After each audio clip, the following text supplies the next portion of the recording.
আর সামনে যে নিউক্লিয়ার যুদ্ধ হতে যাচ্ছে আল্লাহু আলাম কবে হবে, এবং এটা হইলে যে কিচন ভার্সনে পড়ে গেলেই কেউ দেখতে পারবে এমন নয়। এগুলো দেখা এবং বোঝার জন্য আল্লাহর নূর দরকার। কি দরকার? আল্লাহ পাকের নূর দরকার। যার কলবের মধ্যে আল্লাহর নূর আছে তার মধ্যে হিকমা এবং বাসিরা বেশি থাকে। যার মধ্যে কোরআন সুন্নাহর জ্ঞানের পাশাপাশি সমসাময়িক বিষয়গুলোর জ্ঞান আছে, এবং এই সব জ্ঞান অর্জন করার পরে যে ব্যক্তি বিনয়ী অহংকারী নয়, এবং যে ব্যক্তি এই জ্ঞান অনুযায়ী আমল করে এবং এই জ্ঞানটাকে বর্তমান প্রেক্ষাপটের সাথে মেলানোর চেষ্টা করে এবং সেজদায় পড়ে পড়ে আল্লাহর কাছে দোয়া করে, আল্লাহ আমাকে হেদায়েত দান করো, আল্লাহ আমাকে বাসিরা দান করো, আল্লাহ আমাকে দূরদর্শিতা দান করো, ইনশাআল্লাহ তাআলা আল্লাহ পাক তার কলবে তার নূর নাজিল করবে ইনশাআল্লাহ। আল্লাহ রাব্বুল আলামিনের নূর ছাড়া এই বিশ্বকে আপনি বুঝতে পারবেন না। ঘুমাতেন, আরেক অংশ উঠতেন, উঠে তাহাজ্জুদে নামাজ পড়তেন, লম্বা কেরাত, মানে এক রাকাতে প্রায় 4 পারা কোরআন তেলাওয়াত করেছেন। এক রাকাতে 4 পারা। আমরা তো 4টা আয়াত পড়লেই একদম তাড়াতাড়ি রুকু করতে হবে, দাঁড়ায় থাকতে পারতেছি না। তাই নামাজ তো ডিজিটাল, এখন যুগের সাথে সাথে নামাজও কি ডিজিটাল। অনেক মসজিদে নামাজ পড়লে মনে হয় ইমাম সাহেব পেশাব পায়খানার চাপ নিয়ে নামাজ পড়াচ্ছে মনে হয়, তাড়াতাড়ি নামাজ শেষ করতে পারলে বাঁচে। আবার দেখা যায় মাঝে মাঝে যে নামাজ মানুষ পড়াচ্ছে, পড়তেছে না, মানে নামাজ পড়ানোর দায়িত্ব সে পালন করছে। নামাজ তো যে আমরা এই পৃথিবীতে জন্মেছি, এখানেই আমরা জন্মাবো, এখানেই মারা যাবো, ওয়ামা নাহনু বিমাবউসিন, আমাদেরকে পুনরুত্থিত করা হবে না, এই পরকালের কনসেপ্টে তারা বিশ্বাস করতো না। তো এরকমও লোক ছিল, শুধু যে লাত ওজ্জা হবল মানাত এগুলোর পূজা করতো তাই নয় বিষয়টা। এখানে কবর পূজাও ছিল, এখানে আপনার মৃত মানুষের পূজাও ছিল, এখানে গাছপালা চন্দ্র সূর্য নক্ষত্রের পূজাও ছিল, আবার নাস্তিকতাও ছিল। এক কথায় আইয়ামে জাহিলিয়াতের সবচেয়ে বড় পাপ ছিল শিরক। কথা কি বুঝতে পারছেন ভাই? আচ্ছা, না বুঝলে বলবেন, শেষে গিয়ে প্রশ্ন করবেন ইনশাল্লাহ, সমস্যা নাই। তাহলে প্রথম যে পাপটার কথা বললাম সেটা কি? শিরক। এখন একটু এই 1400 বছর পরে চলে এসে দেখেন এখনকার সমাজের দিকে তাকান, এখনকার মুসলিম রাষ্ট্রগুলোর দিকে তাকান, আর পুরো বিশ্বের দিকে তাকান। সবচেয়ে বড় আপনি সঠিক পথে আছেন ঠিকই, তবে এটা সঠিক ভুল পথ। কথা বুঝতে পারছেন না?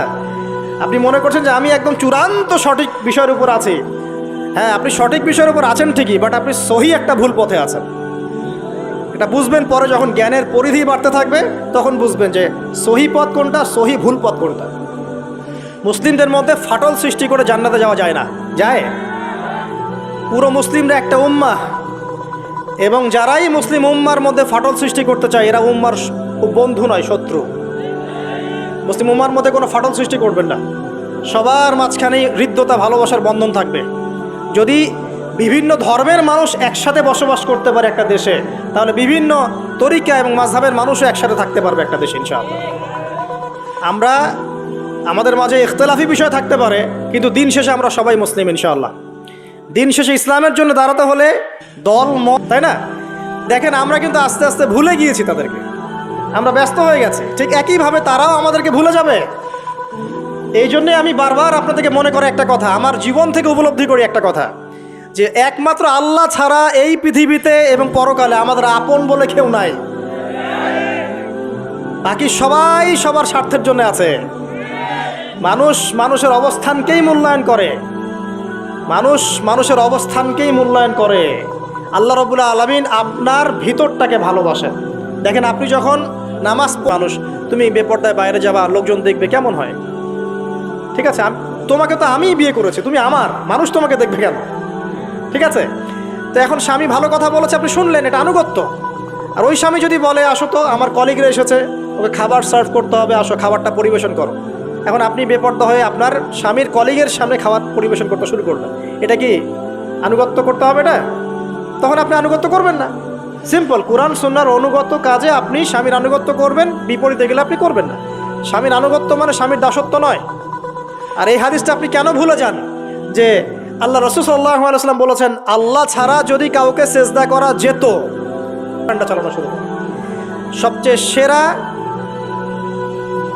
সম্মান রক্ষার উদাহরণ দেয়া হয়েছে ইসলামে, কোরআনে এবং হাদিসে। এই কথাটা আপনাদের মা বোনদেরকে বোঝাবেন, তবে নম্রতার সাথে বোঝাবেন, কারণ উচ্চবাচ্য করলে তারা কথা শুনবে না। আর আল্লাহ রাসূল সাল্লাল্লাহু আলাইহি ওয়াসাল্লাম বলেছেন, কিছুটা বাঁকা হাত দিয়ে তাদেরকে তৈরি করা হয়েছে। যদি আপনি শক্ত করে চাপ দিতে যান তাহলে ভেঙে যাবে, আর যদি আপনি ওই অবস্থায় ছেড়ে দেন তাহলে বাঁকাই থেকে যান।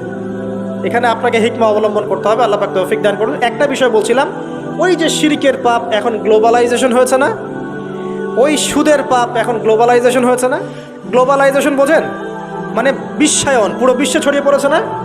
আর একটা হচ্ছে এই যে মেয়েদের অবমাননা, এটা সারা বিশ্বে ছড়িয়ে পড়ে নাই? আচ্ছা, আর দুটা বলবো, এরপর বলে আমি শেষের দিকে যাচ্ছি। আসেন, একটা হচ্ছে মাদক। একটা সার্টিফিকেট অর্জন করার জন্য কলেজের মেয়েদেরকে বড় বড় নেতার বেডরুমে ঢুকানো হচ্ছে, দেখেন নাই? তো একটা সার্টিফিকেট অর্জন করতেই হবে আমাকে, নিজের ইজ্জত বিক্রি করে দিয়ে হলেও আমার সার্টিফিকেট অর্জন করতেই হবে। লাথি মারি এসব পড়াশোনার পিছনে, দরকার নেই আমার পড়াশোনা। ওর চেয়ে বাসায় এলাকায় এলাকায় মহিলা মাদ্রাসা করেন, মাদ্রাসায় মেয়েদেরকে পড়ান। আমি খুব দুঃখের সাথে বলছি, অনেক মাদ্রাসাতেও এরকম ঘটনা কিন্তু ঘটেছে না। এখানে একটা কথা আমরা পরিষ্কার করতে চাই, সেটা হলো যে পাপী, রেপি, ধর্ষণী, সে আলেম করুক আর জালেম করুক, ইমাম করুক আর জালেম করুক, ফাসেক করুক, সবাইকে সমান শাস্তি নিশ্চিত করতে হবে। আর শাস্তি হবে দৃষ্টান্তমূলক, যেন আরো 10 জন দেখে শিক্ষা নেয়। ওই যে ইসলামে আছে না হাত কেটে ফেলা, কি কারণে বলেন তো?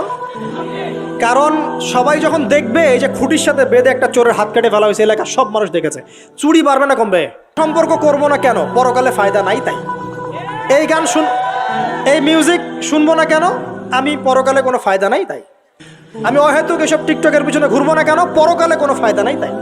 যে কাজ পরকালে ফায়দা দিবে আমি সেই কাজে আছি। পারা যাবে ইনশাল্লাহ। আল্লাহ তৌফিক দান করুন। যুবক ভাইদেরকে আমি অনুরোধ করবো যে আপনাদের যৌবনটা আগামী মুসলিম উম্মার ভবিষ্যৎ। এই যে বলে না যে জাতির কাণ্ডারি হবে অমুক তমুক, কেউ জাতির কাণ্ডারি হতে পারবে না। জাতির কাণ্ডারি যদি হতে চায় তাহলে মুসলিম যুবকরাই হতে পারবে। যারা সারাদিন মাদকদ্রব্য সেবন করে এরা জাতিকে কিচ্ছু দিতে পারবে না। যারা সারাদিন হকি স্টিক নিয়ে ঘুরছে আর নির্মমভাবে মানুষকে মারছে, এরা জীবনেও জাতিকে কিচ্ছু। শক্ত অবস্থান নেওয়ার তৌফিক দান করুন, আমিন।